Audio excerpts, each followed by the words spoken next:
Right. Hello, everybody, and welcome to another episode of the Capital Gains Tax Solutions podcast, where we believe most high net worth individuals and those who help them, they struggle with clarifying their capital gains tax referral options. Not having a clear plan is the enemy. Using a proven tax referral strategy such as the Deferred Sales Trust is an amazing way for you to create and preserve more wealth when exiting highly appreciated assets. Not using a 1031 exchange, so you can create and preserve more wealth, or help your clients, friends, and family do the same. We're also streaming on expert CRE secrets as well. So all those commercial real estate entrepreneurs and real estate investors, thank you so much for watching us on YouTube or hearing us on the podcast. My name is Brett Swarts, and I'm the founder of Capital Gains Tax Solutions. I'm also a multifamily investor, as well broker, and we're here each episode to bring you some of the best real estate, financial, wealth, and business minds in the world, where they share their ideas, deal stories, and inspiration. So together we can make complex tax referral strategies simple and passive income plans achievable. I'm excited about our next guest. He is out of Nevada, the very, very tax-friendly state of Nevada. He's the co-founder and managing partner of the Baring Group, specializing in multifamily real estate investment and best-in-class asset management. He's a 25-year veteran of the U.S. military and federal law enforcement. Please welcome to the show with me, Branton Blount. Branton, how you doing? Good. How you doing, Brett? I am great. For our listeners getting to know you for the first time, would you give us a little bit about your story and your current focus? Yeah, absolutely. Happy to be here. Thanks for having me. I've been in the federal law enforcement community, was my background, and the military since age 19. Joined up in 1999 while I was in college. And timing is everything in life, as they say. 6 months after I graduated boot camp, 9/11 occurred, which very much changed the dynamic of the next decade of my life. And spent a lot of time bouncing around the world with the Army. I was enlisted in the Army for 19 years, and started off as a military policeman, and then spent 11 years as a criminal investigator, special agent in the Army. Did various roles, criminal investigations, executive protection, and things like that. And then received a direct commission into the Navy as a reservist, as an intelligence officer. So I'm still in and getting ready to retire. So that's my background in federal law enforcement and the intelligence community. And about 5-6 years ago, started in multifamily. Started off as just an interest to kind of exercise the entrepreneurial side of my brain, which gosh knows the military and the federal government does not. And really enjoyed the team building, the logistics, which I brought from my professional career, and to learn the business and apply it and overlay it to the multifamily syndication world. Amazing. Branton Blount, first of all, I want to thank you for your service. Thank you for serving the country. And we Appreciate actually it. met at the conference in Las Vegas, Multifamily Investing Conference, which was a great conference. And you shared some really cool stories. We'll maybe touch on one here in a minute. But before we go there, and before we dive into the topic at hand, which is scaling a multifamily investing operation, I do want to take one other step back. I believe we've all been given certain gifts in this life, and these gifts have been given to us to be a blessing and help to others. So I'm curious, what are the one or two strengths or gifts that you believe you were given, and how does it help how you help and bless people today? Absolutely. I think I came up in a very strong kind of large family setting, East Coast originally, tri-state New Jersey area, and learned from an early age the power of being genuine and building relationships and following through on the things you say and do. And I've brought that to my professional career throughout federal law enforcement, throughout the military, gaining buy-in from key stakeholders around you, friends, family, business partners, and then demonstrating loyalty and integrity to those people without question.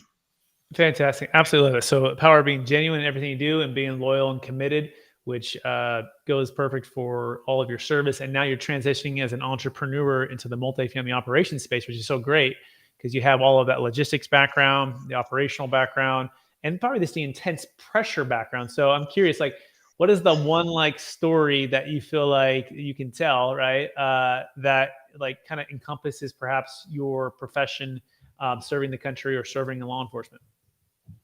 Absolutely. I think something that parallels it, it's not the sexiest of war stories possibly, but I think it's most applicable here, which is I spent years in executive protection, which most people associate with like the Secret Service work. As an active duty criminal investigator with the Army, I was assigned to the protection detail and lead protection detail for the Secretary of Defense, the chairman of the Joint Chiefs. And we were on the road, 200 to 300 days a year. And our job was to provide security protocols so that the senior DoD officials could conduct their mission and do their job regardless of environment. And what you learn is that you don't get to pick and choose your environment. You don't get to pick and choose when you're there. You don't get to pick and choose necessarily the tools or resources that you have at your disposal. Those things are handed to you, and you're told to accomplish the mission accordingly, whether it's an austere environment or short time frame or little lead time. You don't have a lot of planning time. So operating under those conditions is something that I think is drilled into you in that line of work. And there is no sitting on the sideline and waiting for the right time, which I hear a lot in real estate. So, and that, I think that ties directly into your ability to demonstrate good judgment in the assessment of risk, the mitigation of risk, and then understanding the final component, which is reaching a level where you're able to tolerate the remaining risk, which is not spoken about all that often, but it is core both in that line of work and that. So understanding that no matter how good your plan is, if the environment throws something at you, you have to be able to adapt and overcome and still get the job done. And I think that we had those situations time and time again, especially through the 2000s, where we were traveling back and forth between Middle East environments, North African environments, and with a lot of ambiguity in what we would get when we landed, so to speak. So applying that to the real estate world has been a really, I think, a key metric to our success in just really adapting to whatever the current environment is, and then bringing in the right pieces to get the job done. Amazing. Absolutely love that. That's just makes so much sense. It's like you've been practicing and performing at the pro level, and now you've got an opportunity to do some multifamily operational investing. So, what's some vacancy, or what's some increased cost in insurance, or labor, or these rent control laws, or all these different things that are in place when you're helping to protect some of the senior officials in the U.S. government. So that being said, let's dive right into that, right? Mr. Branton Blount, by the way, the Bearing Group is, and you can find him on LinkedIn. You look up the Bearing Group at Branton Blount, spelled Branton for Branton. So Branton, what's the number one secret to scaling a multifamily investing operation? Boy, that answer probably changes as you get into the business and learn and get more experience, both good and bad, right? I think you learn more from bad experiences and bad leadership around you in life than, you don't learn a lot from things that go great or things that go well. You just kind of chalk it up to, I did everything right, and you move on. Whereas when things go somewhat wrong or start to derail, it forces you to do some critical thinking. So I think one of the number one secrets in getting started and scaling in multifamily past the initial education in the business or any new field that you're going into is understanding that it is a team sport. There is going to be a time later on in your career where you will need to maybe shrink the size of your teams somewhat as you have more resources internally to apply to acquisitions and life cycle and business plan implementation. But getting started definitely means teaming up with others, because there's a lot of pieces to the puzzle required to source, successfully conduct due diligence, gain the debt service needed, the equity raise, and ultimately close on the property, and then effectively implement your business plan over the next 3, 5, 7 years to execute on the underwriting projections that you are offering your equity partners. So that is a team sport. And not everybody's going to just start off with this big, giant, vertically integrated company. You have to leverage the skills of others to get that done. And so Absolutely. that is the big secret. Excellent. So the number one secret is understanding it's a team sport, and understanding that it's going to take someone who's going to be sourcing, due diligence, debt and equity raise, close, and or a mixture of some of those roles. So what's the number one secret to making sure you're finding the proper team member, perhaps, to make sure you're hitting number one secret on a successful start? Absolutely. I think first understanding the pieces of the puzzle, right? If you're going to acquire a property based off size, price, you can then back into how much the loan proceeds are going to be, and you're going to have to satisfy net worth and liquidity requirements for those loans. You're going to have if it's a value add or construction capex type, who's going to project manage, who has those expertise, who has that background, who can raise the necessary equity capital into the deal to satisfy that piece of the puzzle. And then who's going to asset manage, conduct financial modeling, investor updates, quarterly, monthly, all of those things. So understanding the pieces of the puzzle is step one. And then see a gap, fill a gap, right? That's always been my mantra. So you have to step in and fill those roles and make sure that you have adequate personnel. This is not something where you really want to have an entire team of people that are at the same knowledge level as you. While that is generally where we gravitate, or we gravitate from human nature, everybody wants to be the smartest guy in the room or smartest guy on the team. That is not the successful team to really for anything, but let alone multifamily acquisitions. So you really need to put people that are smarter than you in a functional area that have a background in that area, because they're going to do it better than you, most likely. So I think that's a key element to that. Excellent. I love that. See a gap, fill a gap. Make sure you have adequate personnel, and understand that having people smarter than you in the room are going to help you to and fill that gap is going to be the key there. And then you mentioned a key thing too, like the net worth requirements. You're basically starting with the end in mind and reverse engineering it. Like, we're going to need somebody who has a net worth who can sign on this loan, and it's maybe call it like a key person, right? Who just their net worth alone. KP. Yeah. Absolutely. Yeah. Key person there to the KP to make sure that you can actually even get the loan, right? And then that's part of the Right. GP capital stack, right? And then you're going to have the LP capital stack, and breaking up and filtering all that out, which leads into question number 2. What's the number 2 secret to scaling a multifamily investing operation? Once you have that team in place, and it doesn't necessarily need to be it doesn't necessarily need to be a team that you design in advance and you all partner up and you go create an LLC together, because keep in mind, you still have to adapt to specific deals and specific environments. So if I currently own in Texas, but I want to go buy in Kansas City or wherever, there's a good chance that I'm going to need somebody that's already in that market to satisfy other requirements. Equity partners, lenders, they may say, are you currently operating in this market? Well, you want to make sure you have someone on the team that is. So you may have to plug and play and have people at your disposal that you've built rapport with, that you have good working relationships with, so that they are a tool in your toolbox as you are to them when the right deal comes up and it's the right fit. Do I need the same people for a deal where I already own 500 doors? Probably not. I can satisfy more of those requirements on my own in that market. But if I extend to a new market, there's going to be different requirements. Thus, the shape and personnel on the team may look a little different. So I think having your core team that you trust, that you trust them with your bank accounts, you trust them across the board, and then you kind of build out layers of the onion from there. Yeah, it makes a whole lot of sense, right? You're not necessarily just pigeonholing in where you're going to grow, and having the key personality to sign up for a loan is one role, but another one is the boots on the ground, who know the market, who are intimate with the market, who can get to a property quickly, right? Who develop maybe broker relationships or even direct to owner relationships, and are just in a different state, right? Because guess what? It's the multifamily game is not necessarily just in the state that you're in, right? And so being able to have, I guess, in that scenario, like almost like subdivisions, right? Or franchisees at a local state to be that person for that. And it may or may not mean the other partners are necessarily a part of that particular deal, depending on what they bring to the table. Is that a fair summary, Branton?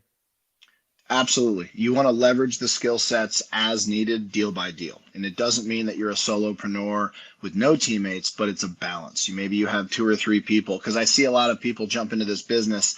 So-and-so, Joe, Bob, and Frank and I are going to go rock the multifamily world, right? And we create an LLC and we create email addresses and we get a domain and we pay for a website and we do all these things. before there's ever even a deal, and thus the requirements of getting that deal done haven't even been presented yet, right? So I'm not saying don't have your one or two go-to team members. I do as well.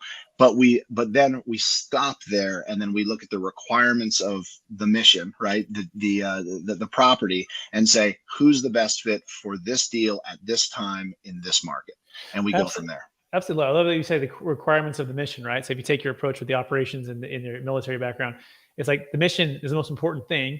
And then the key is, accomplishing the mission. And then and B, finding the right people to do it. It doesn't mean that the people, are necessarily going to be for that mission. And so Absolutely. that is key. So great. Let's maybe secret number 3. We've already kind of secret number 1 is making sure that you take a team mindset. You're building a team. Right. Number 2, that you're making sure that when you're not pushing it too fast, too far, that you don't have flexibility within the team, perhaps. And then what would you say number 3 is? I think it's execution time, right? So that's where you want people that, you've designed a plan, but you can also get stuck in a planning phase perpetually. Whether you call it paralysis by analysis, which you hear a lot, or you just you will not learn, you will not advance until you go and execute. And so that's where I mentioned earlier, you cannot mitigate risk to zero. It will never occur. There's always risk, but mitigating it to a level, and then demonstrating good judgment in that, okay, the remaining risk we can now tolerate and execute and overcome. We're comfortable with it at this point.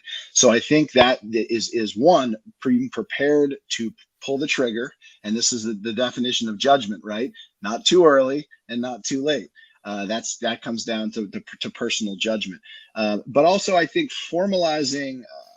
A lot of people leave their W-2 jobs, wherever it may be. They want to flee from the constraints of policies and regulations and checklists and tracking mechanisms. And they see the grass is greener in the entrepreneurial world. I'm going to work for myself. I'm going to build this business. I'm not going to have any of those burdensome rules and regulations that I'm sick of. And then you realize that with no structure, your business is doomed, or it will do well for a while. And I think then you lack the ability to scale, because you can't bring on a virtual assistant any more than an employee or a partner if you can't teach them the job, if there's no standard operating procedure on how to do the job, or how you want the job done, even if they have a background in it. So I do think what I have seen most, people get a couple hundred doors and then they start to really try to stay afloat. And it's because they lack a real formalized system for tracking the metrics of what they're trying to achieve. So using a project management software, there's a lot of them out there, Monday, Podio, where you now implement your template for the process for your acquisition, and you can assign it to people, you can track it. And I get it. This all starts to sound scary, like the job everyone wanted to get away from.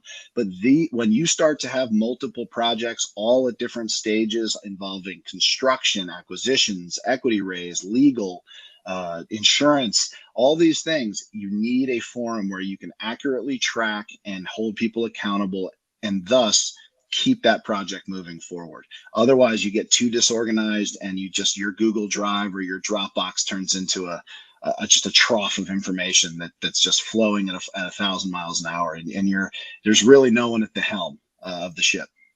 So much wisdom there. Branton Blount, we're talking about the Barron Group, scaling a multifamily investing operation. And yeah, that makes a ton of sense. Execution, you got to take action, and you're going to learn through the action, and learn through riding the bike, learn through jumping in the pool and swimming and getting out there. And you can't mitigate your risk to zero, everybody. You got to take action, figure out what you can tolerate for the risk, and then take action. And then also realize that you're going to have to put some structure in place for those that want to just be entrepreneur. Make sure that you're putting that structure in place. Yeah, Monday.com. That's a good one. Project management software. Branton, we're ready to shift over to some capital gains tax and geek out a little bit here. Let's do it. You teach me. Yeah. And so I'm curious on what would you feel like the biggest frustration when it comes to the 1031 exchange or lack thereof options for business or people that are exiting that you've worked with over the years? Yeah, we've we've brought 1031 investors into our deals and through a tick structure. It tends to common, and it is a learning curve. I think the biggest pain point is the timelines. All the stars have to align to get a multifamily deal, LOI, purchase and sale agreement, due diligence, time to close, potential extension. So let's just call that, a 30 conventional. So 30 days due diligence, 30 days to close, a potential 30-day option extension. So 90 days, give or take, until you have to go begging for some sort of extension from the seller, and they'll hold you over the barrel and make you pay a bunch of money. So you don't want to put yourself in that position. So you basically have a 90-day window. The 1031 exchange is limiting. Correct me. It's 45 days to identify. Once you're in the exchange with an intermediary, you have to identify your potential property investments within 45 days, and then place that capital within 180. The identification list is a tough one. I have 90 days, but really 30 to 45 days where I need to identify where my equity sources or the bulk of it's coming from, so that I can have confidence to close. And you're talking about the exact same timeline for a 1031. So you basically need a 1031 exchange person to be going into an exchange the day you go under contract, give or take. That's tough. That is tough to do. And you have to have a big network, or you have to work with a lot of intermediaries. So there's other avenues that you specialize in that affords people the opportunity to have a little bit more flexible timeline to make sure that their funds end up in the investment that suits them. Yeah, you absolutely nailed it. We call it the shotgun wedding, right? It's like we all know the people who got married really fast, right? And it may or may not work out. Well, come on down to Vegas where I live. We're filled with that. Exactly, right. So it's part of it. But sometimes it does work out, and it's fine. That's great. If you can find a great 1031, hey, we're the happiest for you. We love 1031 exchanges when we love the deal.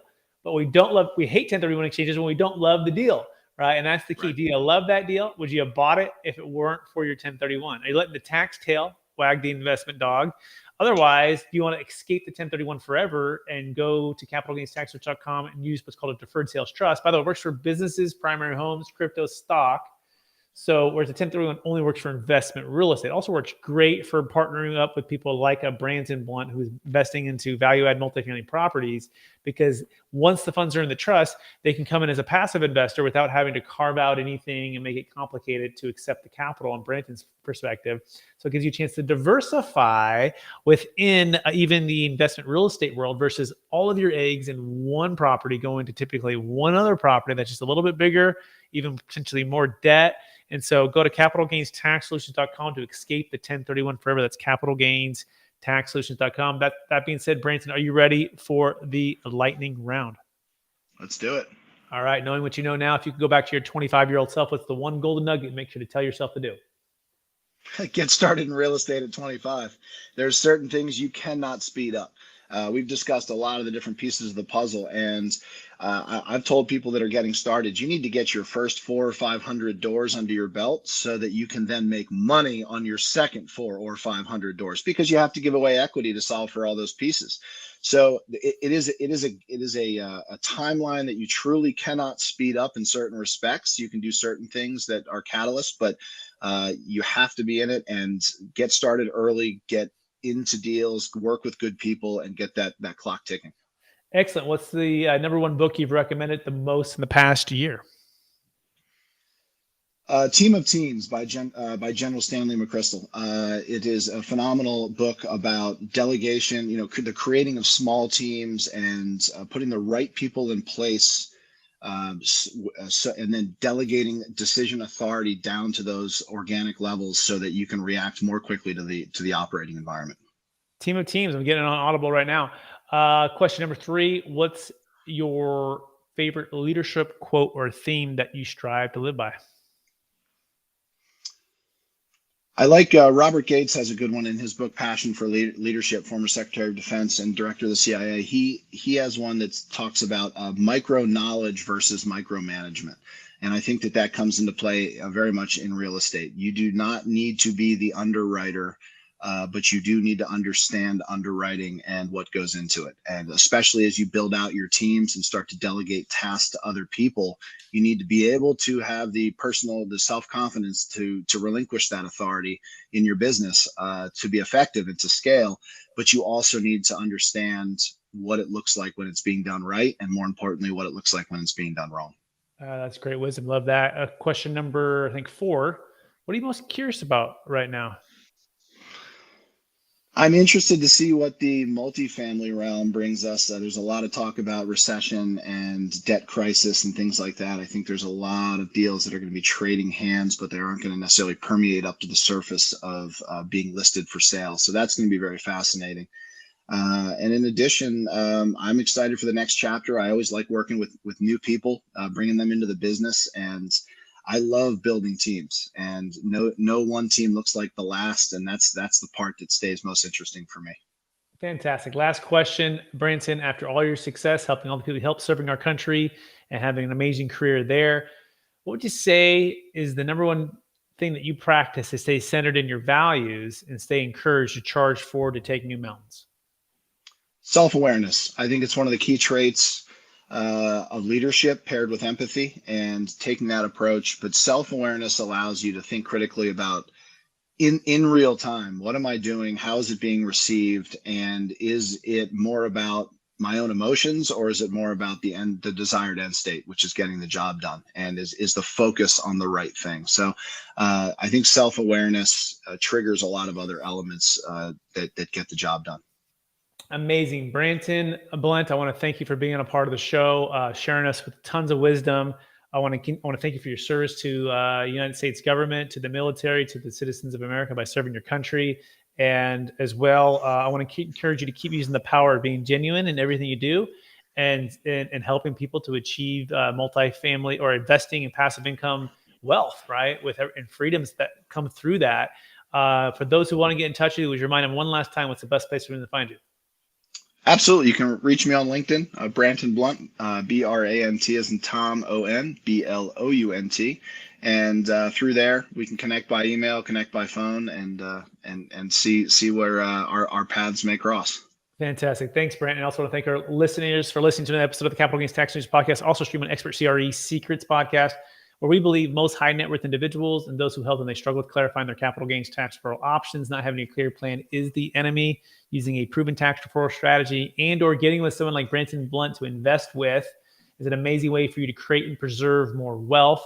If you want to build a capital gains tax exit plan, I encourage you to go to capitalgainstaxsolutions.com. It needs to be $1 million net proceeds. $1 million gain is the key. We also have a brand new book called Building a Capital Gains Tax Exit Plan. Hit #1 bestseller here in real estate and wealth recently. We're really proud of that. But you can pick up your copy on Amazon. It's about $15, worth every penny, right? Lots of smart people in the book, like Kevin Harrington from Shark Tank and other really smart people. So check out that book, and then go to capitalgainstaxsolutions.com if you want to get started with your exit planning. Thanks so much for listening, and we promise to do better next time. Bye.